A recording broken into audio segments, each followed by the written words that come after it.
நீங்கள் சபை போதகராக இருந்தால் போதகருங்க, அடிக்கடி மாற்றாதீங்க. நீங்கள் திடீர்னு புறப்பட்டு நான் சுவிசேஷம் தான் அங்கே பிரசங்கத்துக்கு கூப்பிட்டாங்க, இங்கே பிரசங்கத்துக்கு கூப்பிட்டாங்கன்னு நீங்கள் போகக்கூடாது.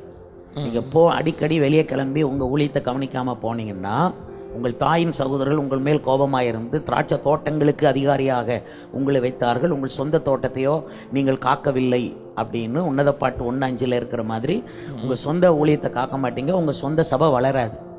அதனால் உங்களுக்கு என்னென்ன பவர் இருக்குதோ, என்னென்ன எஃபெக்ட் இருக்குதோ, என்னென்ன கிருபாவரம் இருக்குதோ அத்தனையும் அந்த சின்ன சபைக்குள்ளே நீங்கள் போட்டிங்கன்னா முழு மனதோடு, முழு ஆத்மாவோடு, முழு பலத்தோடு நீங்கள் போட்டிங்கன்னா அந்த சபை தான் வளரும்.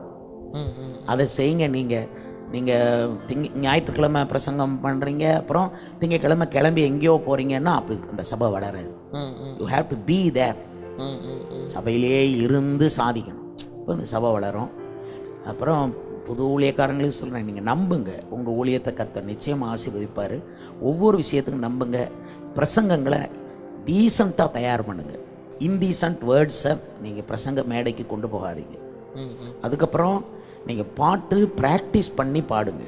அந்த நேரத்தில் பாட்டு புத்தகத்தை பரட்டி வந்த பாட்டை பாடி தப்பாக பாடி மிஸ்டேக் போட்டு இப்படி ஜனங்களுக்கு உங்கள் மிஸ்டேக்கை நீங்கள் பறைசாற்றாதீங்க.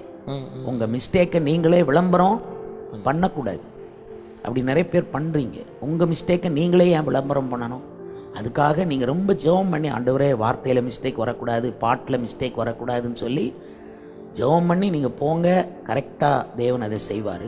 மேலும் அடுத்து கடைசியாக நான் சொல்கிறது, நீங்கள் காசு பணத்துக்காக நீங்கள் தயவுசெய்து நீங்கள் ஊழியத்துக்கு பண்ண வேண்டாம். அது தன்னால் வரும். உங்கள் தேவையை பூர்த்தி செய்ய தெரியாத ஒரு எஜமானனையாக நீங்கள் சேவிக்கிறீங்க. உங்கள் எஜமான் இல்லை அவர். உங்கள் ஊழிய தேவை, உங்கள் குடும்ப தேவை எல்லாம் அவர் தருவார் உங்களுக்கு. நீங்கள் அதனால் எங்களை மாதிரி பெரிய பெரிய சபைகளை நடத்துகிறவங்கள நீங்கள் பார்த்து ஐயோ இவங்களாம் பெரிய ஊழியம் அப்படி சொல்ல வேண்டாம். உங்களே மாதிரி தான் நாங்களும் சின்ன அளவில் ஊழியம் செஞ்சு 20 பேரை வச்சு ஊழியம் செஞ்சு 20ல் 19 பொம்பளை ஆட்கள், ஒரே ஒரு ஆம்பளை ஆள், இப்படி தான் ஊழியம் ஆரம்பித்து கொஞ்சம் கொஞ்சமாக தான் ஊழியம் செஞ்சு அதுக்குள்ளேயே தான் நம்ம வாழ்க்கை. அந்த ஊழியம்தான், அந்த சபை தான் நம்முடைய வாழ்க்கை. அதுதான் நம்முடைய முடிவு, அதுதான் நம்ம லட்சியம், அதுதான் நம்ம விருப்பம், அதுதான் நம்முடைய எண்ணம், அதுதான் நம்முடைய இரவு பகல் யோசனைன்னு இருந்தீங்கன்னா சகோதர சகோதரிகளே, உங்கள் சபை வளரும் என்பதற்கு எவ்வளோ வேணும் சந்தேகம் இல்லை. உங்கள் ஊழியத்தை வளர்க்குறதுக்கு யாருக்கையும் கடன் வாங்காதீங்க.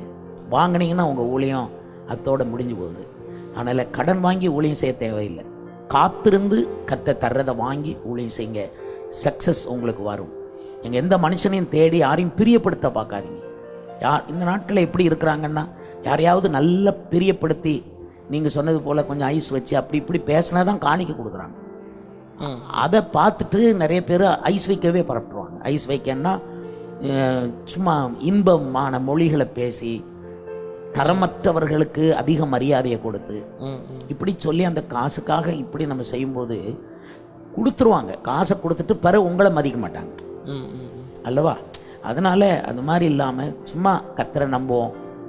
கர்த்தர் உங்களுக்கு உதவி செய்வார். எல்லாருக்கும் உதவி தேவை. உங்களுக்கு தேவை, எங்களுக்கு தேவை.